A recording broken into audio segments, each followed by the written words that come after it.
Have you ever imagined a gathering meant to celebrate courage and resilience turning into the biggest nightmare of the year? That's exactly what's happening behind the scenes of the 2027 Invictus Games in the UK. A storm is brewing, one that has sent shockwaves through Buckingham Palace, the royal press offices, and every single veteran who had committed to take part.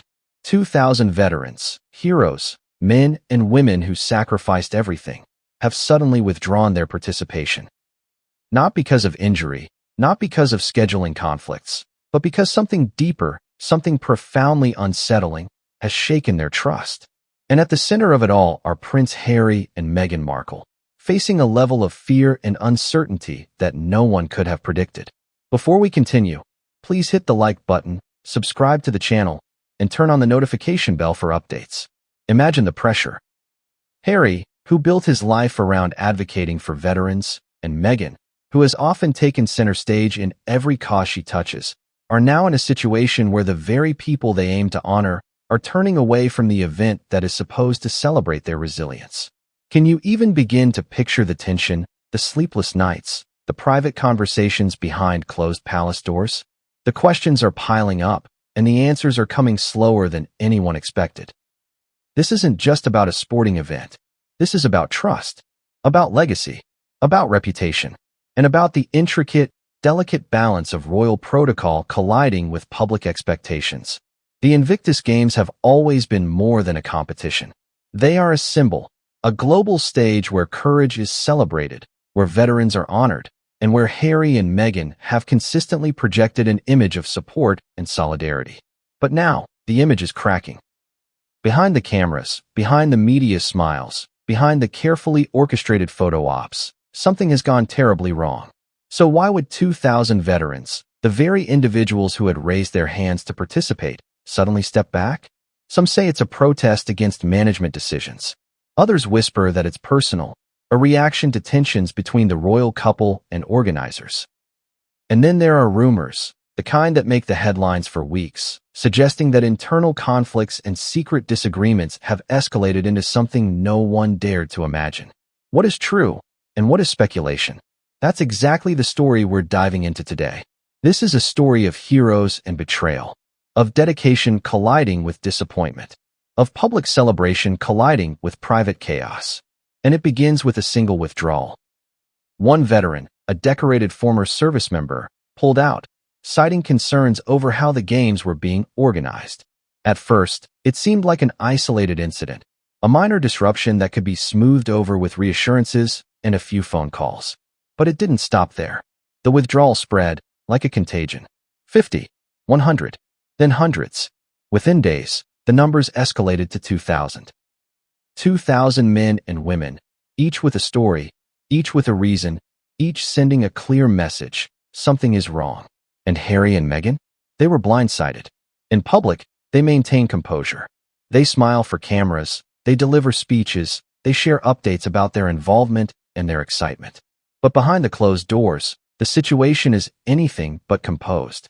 Sources close to the palace describe tense meetings, urgent phone calls, and moments of panic. The very foundation of what Harry has built with the Invictus Games feels like it is trembling under the weight of this unprecedented crisis.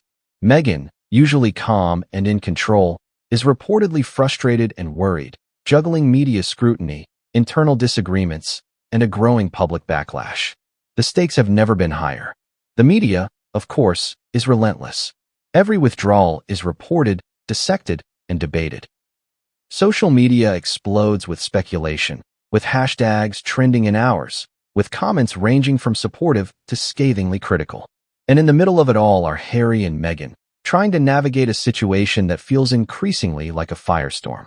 They are public figures, yes, but even more than that, they are individuals facing the raw, very personal impact of a mass withdrawal from people they care about deeply. Yet, even as the world watches, questions linger. What triggered this mass decision? Was it an accumulation of small grievances, or was there one decisive moment that tipped the scale? Who was responsible? Was it a failure of communication, a clash of egos, or something even more complex, involving political tensions, organizational missteps, and human emotions running high? And perhaps the most critical question of all, How will this affect the games themselves, the reputation of the royal couple, and the veterans who were left feeling unheard? The answers are layered, complex, and sometimes contradictory. Veterans themselves have begun to speak out in small circles, sharing stories of frustration, disappointment, and in some cases, anger. Organizers are scrambling to manage logistics, to salvage sponsorships, and to reassure the public. And Harry and Meghan, despite their experience with media scrutiny, are navigating a scenario that pushes them into uncharted territory. Every phone call, every public statement, every private meeting carries weight. Every decision matters, and any misstep could escalate the situation further. But this isn't just about blame or scandal. There are emotional undercurrents here, too. Families of the veterans, many of whom had been looking forward to the games as a symbol of achievement and recognition, are left wondering what went wrong. Volunteers and staff, whose months of preparation hang in the balance, are anxious and uncertain. And the veterans themselves, many of whom carry deep personal stories of trauma, recovery, and courage, are making decisions that reflect more than logistics. They reflect their principles, their pride, and their hard-earned trust. So, as we begin this story, ask yourself, what does it take to make 2,000 heroes turn away from an event meant to honor them? And more importantly, what happens when the people who created the event, the ones at the heart of it, are left scrambling, fearful, and unsure of their next move? The layers of this story are deep, and the twists are many. By the time you see the full picture, you might be shocked, angered, or even moved to tears. And here's the kicker. Just when it seemed the situation couldn't escalate any further, the first insider leak appeared. A message, a note, something sent to the press that wasn't supposed to be public. It hinted at tensions and secrets that no one had guessed, at personal disagreements that crossed lines, and at a decision-making process that may have alienated those the games were meant to celebrate. This leak was the spark in a powder keg, and the fallout had only just begun. So buckle up. Because this story isn't just about numbers, logistics, or public appearances. It's about trust broken and trust tested. It's about public service clashing with private realities. And it's about Harry and Meghan facing a crisis of unprecedented scale as the world watches, waits, and wonders what will happen next. But what came next would change everything, and no one saw it coming. Have you ever felt the calm right before a storm? That eerie silence, when everything looks normal on the surface, but deep down you know something is about to explode? That's exactly how the 2027 Invictus Games began, just days before the scheduled opening. On paper, the preparations were flawless. Venues booked, schedules printed, sponsorships locked in. Everyone was smiling, shaking hands, waving to cameras. Media coverage was at an all-time high. Social media buzzed with anticipation, and the royal couple, Harry and Meghan, were everywhere, giving interviews, shaking hands, and reminding the world why this event was so important. It looked perfect. Too perfect, perhaps. But behind that polished facade, cracks were forming. The first veteran who withdrew was a decorated former service member from the UK Army, someone who had faced real danger and earned medals that most of us couldn't even imagine. At first, it seemed like a minor hiccup. Maybe it was personal. Maybe it was a scheduling conflict. Organizers assumed it was just one isolated incident. Yet, inside the coordination rooms, whispers began. The one might not stay alone. And they didn't. Within hours, another veteran pulled out. Then another. By the end of the day, 10 had withdrawn. And then 50. And then hundreds. The momentum was building like an avalanche nobody saw coming. 2,000 veterans would eventually decide they could no longer participate. But why? What caused the very people Harry and Meghan worked tirelessly to honor to turn away from the event? One theory spread quickly among palace insiders: communication failures.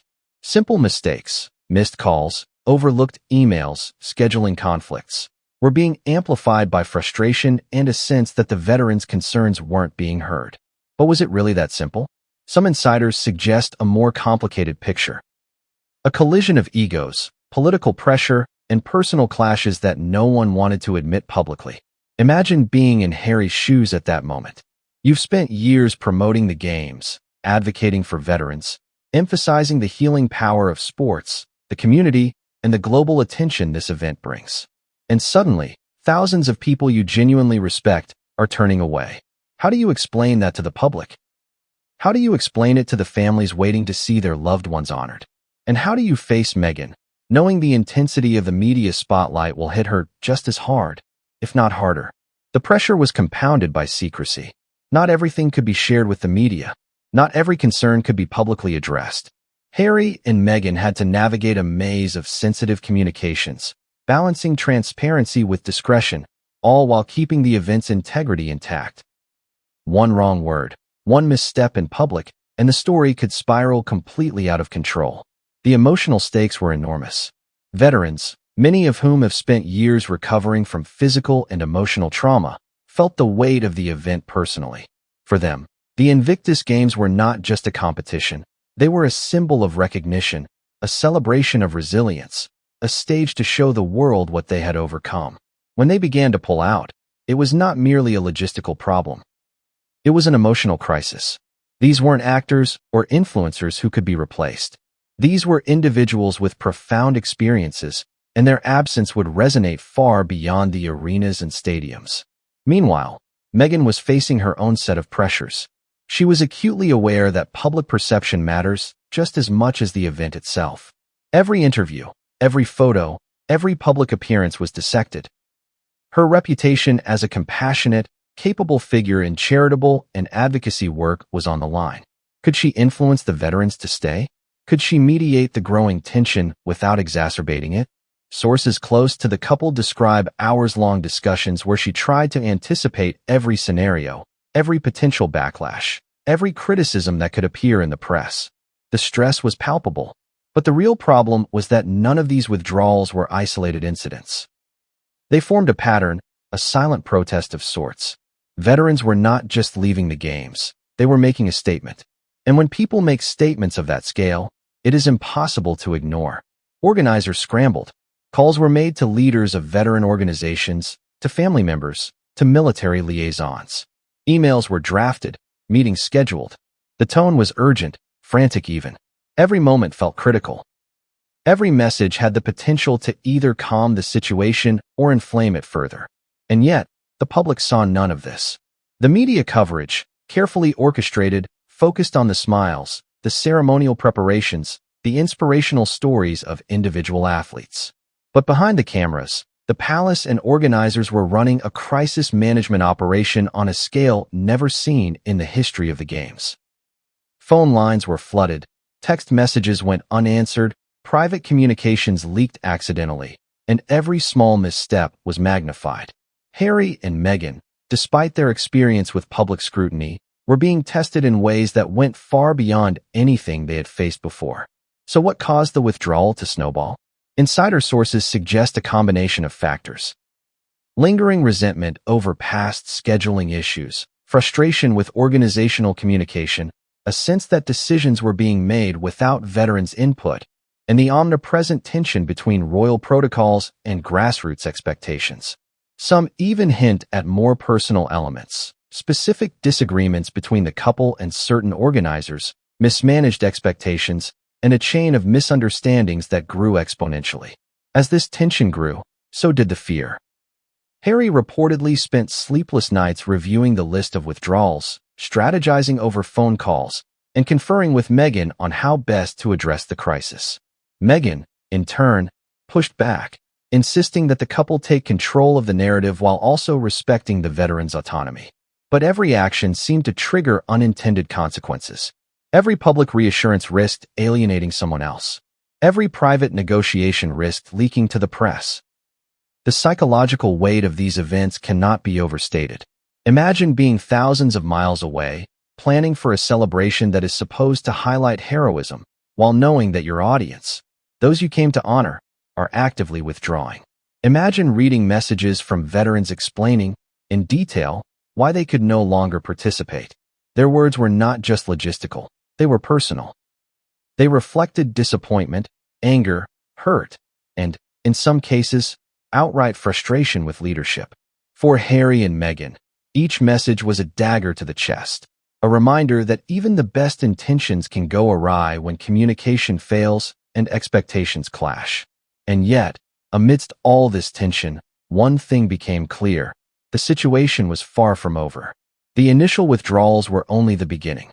The domino effect had been set in motion, and the reactions were unpredictable. The palace was bracing itself for the next wave, for the next revelation that could escalate the crisis even further. But what came next would push Harry and Meghan to the edge, and no one outside the palace could have predicted it.